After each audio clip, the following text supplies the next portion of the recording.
And we're back with just a couple more examples of using the rules of exponents. I wanted to show something like this in particular with the fraction, just to say that we could distribute this power right away. We could flip the fraction over and make that a positive power in the outside. But generally speaking, all I want to get to is that we should simplify inside the fraction as much as possible before we worry about that exponent on the outside.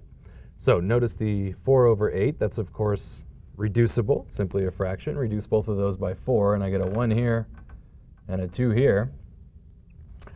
The x to the negative 3 over x to the 2, I can bring that x to the negative 3 down. I can bring this y to the negative 3 up, and let's see what happens from there. So far I've got, I'll just write the 1/2 as if it's just by itself. I'm going to bring that x to the negative 3 down here. So let me write another fraction bar here. I'm going to retain my x squared, and that's going to be times my x to the cube, where I brought that down. And then I have a y to the 5th on top, times y cubed on the top, because I bring this guy up. And all of that is to the negative 2 power. Continuing from here, I will combine the y's, combine the x's, so now I've got 1/2 times y to the 8th over x to the 5th. And all of that is to the negative 2 power. And I think actually I will use that flipping rule at this point. It seems nice. So I'm going to call this 2x to the 5th, the 2 is from right here, times x to the 5th, over y to the 8th. All of that is now to the positive 2 power. And now I will distribute the power to the powers. Okay. Remember that if you don't see a power, it's to the first power on any number or variable. So when I distribute, this becomes 2 squared x to the 10th over y to the 16th, which gives me 4x to the 10th over y to the 16th in the end. 4x to the 10th over y to the 16th. And that's it.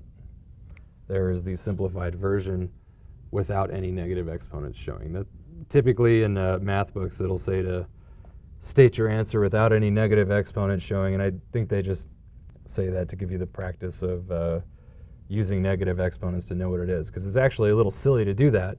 If you're printing things out on paper and typing them or whatnot, you're going to want this up here all in one line instead of 2 lines.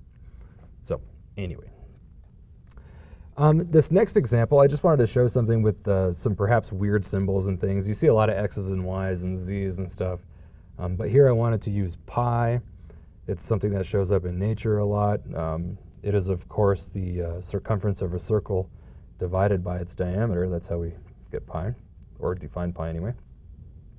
And e, we call e the natural base, and that's something else that comes up in nature a lot. So this is pretty simple, but let's just simplify it anyway, using these funny symbols. The 1/3, if there was some other number, I would multiply it by the 1/3. There's the pi, but that's really it, so I guess I can count that. Let's say that pi times 1/3, that gives me pi over 3, pi thirds. And then e to the negative 2x times e to the 15th. I can add these exponents together since we have the same base, so this gives me pi over 3, e to the negative 2x plus 15, or 15 minus 2x, same thing. And that's it.